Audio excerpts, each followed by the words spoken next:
We are back working in the commercial gym project. It is a Tuesday and we are in Barrington, Rhode Island. I started off the day by going to the gym's old location to try to figure out how many amps these two treadmills drew.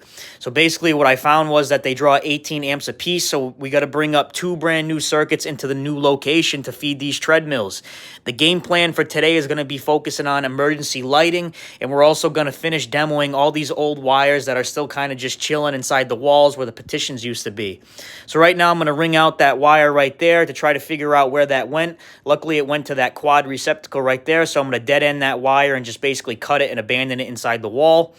And then I'm going to put in two brand new receptacles in there. I also took down the ceiling tiles to try to trace out more wires, and then I had an octagon box that actually came down and hit me in the head. And basically afterwards, I just demoed that. I cut that right out of there and just got rid of it. So now I'm going to be adding another emergency light into this bathroom here, and this was a royal pain. They actually glued down those tiles, so I couldn't even move the drop ceiling tiles. They were completely glued down. I have no idea why.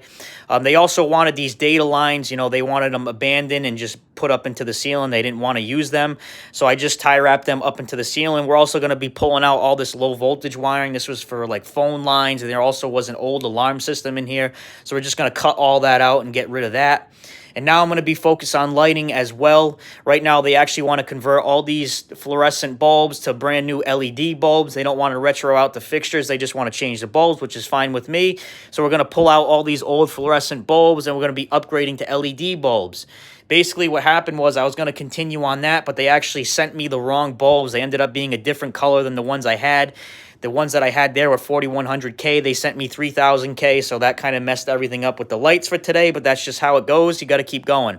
They also added that they wanted all those receptacles and that switch on that wall right there to be demoed. That's like that decorative, I don't even know what you call it, that decorative piece of metal. They want all that demoed, so I got to move that. I also got to move another receptacle on that other side. I got to demo that one as well, but I ended up getting that emergency light in. And then I'm just showing you where I ran that wire. I also added an additional exit sign here to try to point everyone out that egress door right there in case of an emergency. I also had to take down that other emergency light because that one didn't work. And then the one I put in the bathroom, that fixture was actually bad. So we had to put an additional 3 emergency lights on order. But that's just the way it goes. And as you can see, that was that receptacle on that other side. We got to demo that one as well. I started labeling some circuits at the end of the day to trace everything out. So if you're in the Massachusetts or Rhode Island area and you need a high-quality electrician who takes pride in their work, give us a call. We are taking new clients and we have appointments available.